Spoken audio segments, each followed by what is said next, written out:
Ahmedabad international flower festival 2026 દિવસના જુદું દેખાય છે ને રાતે જુદું દેખાય છે.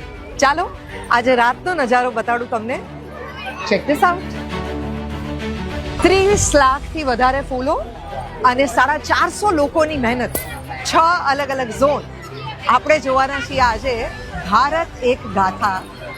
આખા અમદાવાદ નહીં, આખા ગુજરાત નહીં, આખા ભારત સાથે મળીને, કારણ કે બધેથી લોકો જોવા આવે છે દર વર્ષે અને વધુમાં વધુ સારો ફેસ્ટિવલ ઉત્તરોત્તર દર વર્ષે આપણને જોવા મળી રહ્યો છે. ફ્લાવર શોની શરૂઆતમાં જ સૌથી પહેલું સેલ્ફી સ્પોટ તમને અહીંયા મળશે અને આના પછી તમે જેટલા પણ સ્ટ્રક્ચર્સ જોશો એ બધાની સામે ઊભા રહીને ફોટા પડાવવાની ઈચ્છા થશે, દિવસે પણ અને રાતે પણ. સૌથી પહેલા ઝોનમાં આવવાના છે ભારતના ઉત્સવો. એની અંદર તમે દિવાળી, ધૂળેટી, બિહુ, ઓણમ અને ઉત્તરાયણ આ બધા જ ફેસ્ટિવલ્સ જોઈ શકશો. ચાલો બતાડું. સૌથી પહેલા તમે જોયા ભારતના ઉત્સવો અને હવે તમે જોવાના છો ભારતના નૃત્યો.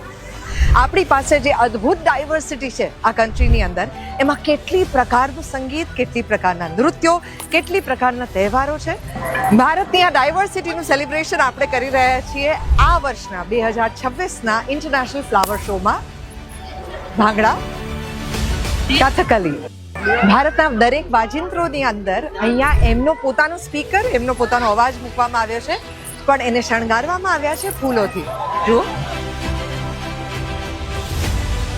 તબલા, સિતાર, શરણાઈ. યુનેસ્કોની અમૃત સાંસ્કૃતિક ધરોહરમાં ગરબાનો જે સમાવેશ થયો છે એ જુઓ. નવરાત્રીની લાઇટ્સમાં કેવું દેખાશે. મારી સાડી બિલકુલ મેચિંગ છે ને અત્યારે ઉપર ચડી જાવ તો.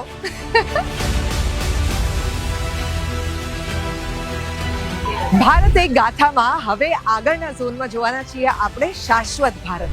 અને ભારતની એવી ગાથાઓ કે જેના વગર ભારતની સંસ્કૃતિ આપણે સૌ કઈ નથી. કૃષ્ણ ભગવાને અર્જુનને આપેલો સંદેશ ગીતા.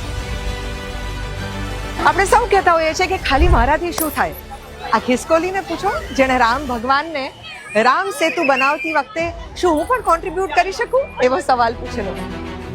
પ્રાચીન કથાઓમાં દેવ અને દાનવ જ્યારે સામ સામે આવીને સમુદ્ર મંથન કરે છે અને મંથનમાંથી જે નીકળ્યું એ અલગ અલગ વસ્તુઓ સાથેનું આ રેપ્રેઝન્ટેશન એ વાર્તાનું અહીંયા તમને જોવા મળશે. અને આ અમૃત મંથન કરતા કરતા જે વિષ નીકળ્યું એ વિષ શંકર ભગવાને પીધું અને એટલે નીલકંઠ કહેવાયા. અને એમના મસ્તિષ્કમાં એમણે ગંગાનું અવતરણ કેવી રીતે કર્યું એ છે અહીંયા. ટચલી આંગળી પર ગિરિધારીએ ગિરિધર ધારણ કર્યો છે. જુઓ, અત્યારે એવા કેટલા બધા લોકો છે કે જેમને પોલ્યુશનની ચિંતા છે. એ ચિંતા ખૂબ સ્વાભાવિક છે, કારણ કે શહેરનું ગ્રીન કવર જો ઘટતું જાય તો પોલ્યુશનના પ્રશ્નો વધતા જાય. એટલા માટે જ મિશન 4 મિલિયન ટ્રીઝ અને આવનારા વર્ષોની અંદર એ મિશન થશે 5 મિલિયન. 2025ના વર્ષની વાત કરતા હોઈએ અને ઓપરેશન સિંદૂરની વાત ના કરીએ તો કેવી રીતે ચાલે. અને હવે જે તમે જોઈ રહ્યા છો એ છે ગઈકાલનો આપણો Guinness book of world record. Actually એક નહીં, બે રેકોર્ડ કાલે આપણે બનાવ્યા છે અને કોઈને તોડ્યા નથી, કારણ કે આજ પહેલા કોઈએ આ પ્રયત્ન કર્યો જ નથી. ફૂલોથી બનાવવામાં આવેલું સૌથી લાંબુ પોર્ટ્રેટ ઓફ સરદાર વલ્લભભાઈ પટેલ એમની 150મી જન્મ જયંતિ પર. અને નીચે જે અટેમ્પ્ટ કરવામાં આવ્યું છે એ આજ સુધી કોઈ પણ ફ્લાવર શોમાં અટેમ્પ્ટ ન કરવામાં આવ્યું હોય એ mandala art with live flowers. Cut flowers નહીં, લાઈવ ફ્લાવર્સ.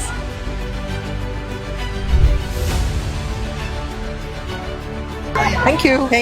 ફ્લાવર શોની સાથે સાથે પ્રેમીઓને મળવાની મજા પણ એટલી જ છે ને. જે લોકોએ આપણું કામ આટલા વર્ષોથી વખાણ્યું હોય એવા લોકો તાદ્રશ મળે ત્યારે કેવી મજા આવે. ચાલો જઈએ છેલ્લા ઝોનમાં, ભારતની સિદ્ધિઓ. વંદે માતરમને થયા 150 વર્ષ. ઇન્ડિયાના ડિફેન્સ સેક્ટરે જે રીતે ઘાતક ડ્રોન બનાવ્યું, અગ્નિ મિસાઇલ બનાવ્યું અને આકાશ સિસ્ટમ બનાવી, એ બધાને પણ અહીંયા એક સલામી આપવામાં આવી છે. મેઇન ઝોનની અંદર ભારતની સિદ્ધિઓ. દરેક ઝોનની અંદર જ્યારે તમે એન્ટર થશો ત્યારે બંને બાજુ તમને QR કોડ જોવા મળશે, જેને જો તમે સ્કેન કરો તો એ ઝોન વિશે દરેક ડિટેલ્સ તમે જાતે જાણી શકશો. એજ્યુકેશન સેક્ટરની અંદર મૂકવામાં આવ્યું છે બોધિ વૃક્ષ ને એની નીચે વિદ્યા, LVM-3 અને નિસાર સેટેલાઇટ, ઇસરોની આ વર્ષની સિદ્ધિઓ. અને આગળ કોમનવેલ્થ ગેમ્સમાં 2030માં ભારત બનશે હોસ્ટ અને અમદાવાદને આ નજરાણું મળ્યું છે. જુઓ, પવન ચક્કીથી લઈને એટોમિક એનર્જી ઓર સોલાર પેનલ્સ, અને સૌથી અગત્યની અને કેટલાય વર્ષોથી આપણે જેની રાહ જોઈ રહ્યા છીએ એ સિદ્ધિ બુલેટ ટ્રેન. આ વખતના ફ્લાવર શોને પણ ચૂકવા જેવો નથી, કારણ કે એની અંદર તમે જે જોઈ રહ્યા છો એ દર વર્ષના 40 સ્કલ્પચરને બદલે આ વખતના 150 થી વધુ સ્કલ્પચર્સની ગાથા છે. ભારત એક ગાથા. ચોક્કસ જોવા આવો in Ahmedabad at the International Flower Show 2026. Devki signing off.